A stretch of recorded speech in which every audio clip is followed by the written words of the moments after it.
Hi Shrikant, how are you? Hi, Sujit. Doing good. How are you? I'm doing good. I'm doing good. How was the day?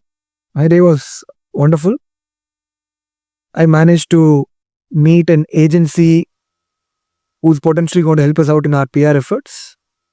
After that, I attended a ward committee meeting where I discussed an issue of garbage in our area in detail with the nodal officer and the marshal of the ward. And after that, I had a couple of review meetings for a consulting assignment that I'm doing. And now I'm sitting here with you doing the podcast. Wonderful day overall. It's a long journey. Then we'll understand all this thing. Before that, I want to know about your early stage, the story where you have started all this, and how you have started BNP. What is the objective of BNP? If you can give me a kind of a story behind this, it would be helpful to people who will be watching from for the first time. Okay. Um, I'll start off with my own story. Yeah. Very quickly. I am an engineer by academic qualification and subsequently did my MBA. Engineering was from BITS Pilani.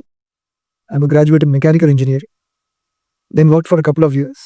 Then did my MBA from IIM Bangalore. Then I've been in the corporate world for almost about 25 years. Doing mostly financial advisory work, helping companies in raising capital, predominantly private equity, venture capital, mergers, acquisitions. And I guess at some point of time, like the entrepreneurial bug, the political bug or the governance bug probably bit me, and then ended up starting a political party. The journey is, of course, very unconventional, but then it was not planned. It's something that just happened. If a year before, or a few months before I started the party, somebody had told me that I've become a politician and do politics full time, I would have laughed at it. So that way, the journey has been incredible for me more than for anybody else. So the journey, I would say, started sometime in 2014 itself, more than 10 years back. Not the political journey, my social journey. That started in my own apartment complex, where the trigger was actually an anonymous letter. Which part of this area in Bangalore? I live in C. Raman in an apartment called Brigade Paramount, which is where I've been living for the last 17 years, about to complete 18 years now. So the trigger for my social journey was an anonymous letter. I and a few of my friends in my apartment, we had set up the managing committee at the association of our apartment complex to run the affairs way back in 2009. And afterward, we had stepped down for others to take the lead. But in 2013, an anonymous letter hit our mailboxes, which claimed that there was a lot of misgovernance going on in the affairs of the association. And the person who put that anonymous letter wanted me and one more friend of mine to step up, take charge, and set things right In the same society. that society. So I said, I definitely want good governance in wherever I'm living. And hence I said, okay, let me get into the committee. And I also enjoyed a lot of support from my fellow residents because I helped them in a range of issues prior to that. So I took charge as the secretary of my apartment complex in 2013. There was misgovernance from the perspective that there were a lot of systems that were not working well, including the sewage treatment plant. The fire safety system was not working really well. The water management was not all that good. And a few set of related issues. So I formed a core group, I formed subcommittees, and one by one started resolving all these issues. And by the end of that 1 year period, when I took charge as a secretary, we set right the sewage treatment plant. We set right the fire safety system. We implemented a host of water conservation measures, including setting right the rainwater harvesting system, digging some recharge wells. The borewells that had gone dysfunctional, we made it functional. So a whole host of such initiatives, which was extremely, I would say, gratifying for me for the kind of impact that I was able to create, even if it was just in a small society. But it was truly a gratifying experience and a wonderful experience working with my fellow residents, and putting all that in place. One key incident or a key event that happened during that tenure, okay, sort of took me to a different level. At the time that I was the secretary of my apartment complex, the Bengaluru Water Supply and Sewerage Board, they passed a rule which effectively hiked the water tariff for apartment complexes alone by 300%, calling us as bulk consumers. Can you give an example? How was that? So, for example, till the point of time, we were all paying 7 rupees for every 1,000 liters that we consume. Okay. Suddenly, they hiked it to 22 rupees per 1,000 liters. Why? Because they started calling us bulk consumers. People living in apartment complexes, they started calling them bulk consumers, equating us to commercial users. And the question that automatically comes up is, let's say you're living in an individual house versus living in a flat in an apartment complex. Are you going to consume more water? You're not. You're going to consume exactly the same, right? But they suddenly brought in this term called as bulk consumer and started charging 300% more for the water tariff.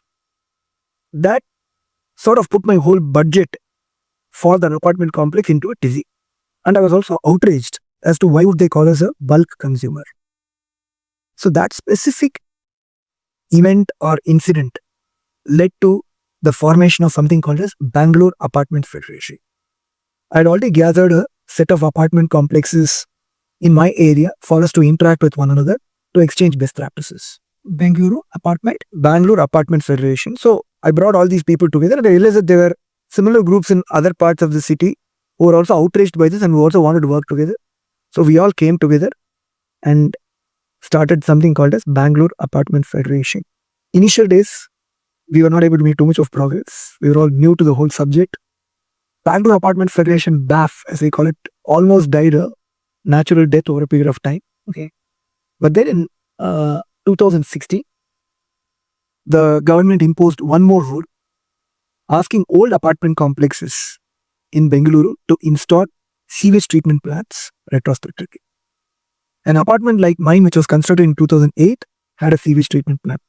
But the apartments constructed in the 1970s, 80s, 90s, they did not have sewage treatment plants.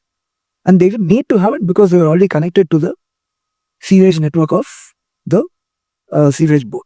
So they were right. So the Bangalore Water Supply and Sewerage Board operates a sewage network. So if you're living in an individual house, your sewage goes into that sewage network. Okay. That sewage network, ultimately, that's what the BWSSB is supposed to maintain. And all that sewage ultimately goes to centrally maintained sewage treatment plants operated by BWSSB, usually near lakes. And it's treated and the treated water is let out into the lakes. So as long as you are letting water, sewage water into the sewerage network, you are not causing any type of pollution. But the government started claiming that these old apartments who do not have a sewage treatment plant are causing pollution. Okay. And we asked, how is that possible? Because they are connected to the sewage network. If they are not connected to the sewage network, I agree. They're probably letting water out into the, let's say, stormwater drain, etc. I can understand. But they're not. But I guess what was happening was the government was facing a lot of heat from the National Green Tribunal, Pollution Control Board, etc. So they wanted to pinpoint the blame on somebody. They found apartment complexes as the sitting ducks. So they passed this rule. The only problem with this rule is it's impractical. You can't construct a sewage treatment plant in old apartment complexes. It will cause safety issues. There's no space. Apart from it costing a lot of money. And most importantly, if you do it, it's not going to serve any purpose whatsoever. Not feasible. It's not feasible, but even if it were feasible, it's not going to serve any purpose either. But yeah, but most importantly, we got some experts to look at it and they said old apartments, if you dig up the foundations and do the sewage treatment plant, it could cause safety issues. So that's the time I revived BAF and I said, we need to find this battle in a bigger scale, much bigger scale. So I started roping in a lot of apartment complexes and started charging a membership fee, built it as a professional organization. And one of the biggest turning points was a protest that I had organized on December 2nd, 2017. Okay. After fighting this battle against this rule for almost a year, end of 2016 is when the rule was introduced. So 1 year I kept on fighting the battle along with the team, engaging with the ministers, officials, agencies, and even went to the court. But since I was not able to get any resolution there, I said, let's do a protest. And then we will see if the government listens. So December 2nd, 2017, I very distinctly remember the date. I organized a protest asking people in apartment complexes to step outside their home, carry a placard which says no to retrospective STP and no to unfair rules. And we'll create a fraternity. We planned this out, and on 2nd December 2017, more than 10,000 people from various apartment complexes across 40 different locations in the city stood in protest against this rule. So what 1 year of struggle with the government, with the agencies, with all kinds of reasoning, logic, rationale, that didn't work. One protest with 10,000 people got the job done. Within 2 weeks, 14 December 2017, the government called us for a meeting where the Bengaluru Development Minister, the Home Minister, the Mayor of the city, the BBMP Chief Commissioner, the BWSSB Chairman, all of them in one single meeting, they called us, and it took 1 minute for the Bengaluru Development Minister to cancel the tour or annul the tour. That was a very enlightening moment for me, where I realized that if people come together to fight for a cause, everything is possible. Everything is possible. Politics was still not of interest for me, even though I was engaging with politicians at that point of time, which I had not done before in my life. So BAF grew from there. And in fact, today BAF is a very strongly functioning organization with more than 1,300 apartment complexes across Bengaluru as its members, representing about 8 to 10 lakh citizens across the city. So politics was definitely not in my interest. My journey to politics was very interesting, again not planned. One specific incident, I would say, again stands out, and that happened right in front of my apartment complex. Is this after December 16, 2017? Yes, okay. In fact, it happened very soon after that. This incident happened sometime around early 2018. Okay. Where I live in an apartment complex called Brigade Paramount on Old Brass Road. And right in front of my apartment complex, there's a junction, Beneganhadi Junction. It's very difficult to cross the road there. Because you know Tin Factory, right? Yeah. Tin Factory is very famous for its traffic jams. The reason why the traffic jam happens is from Keyapuram railway station, when the road comes in, there is a railway track that goes overhead. Overhead, correct. And the road narrows. And the road narrows, what happens? There is a traffic pileup that happens. That is the reason for the traffic jam at Tin Factory. But there's a bigger problem that happens, which people do not understand, is after the bottleneck. When the road again widens, road expands, the traffic picks up speed. Because now a lot of vehicles have been choked. The road frees up and they all start picking up speed. We are about 100-150 meters from that railway overpass. As vehicles pick up speed, the problem is different vehicles pick up speed at different times and at different speeds. And it's very, very hazardous to cross the road at that point.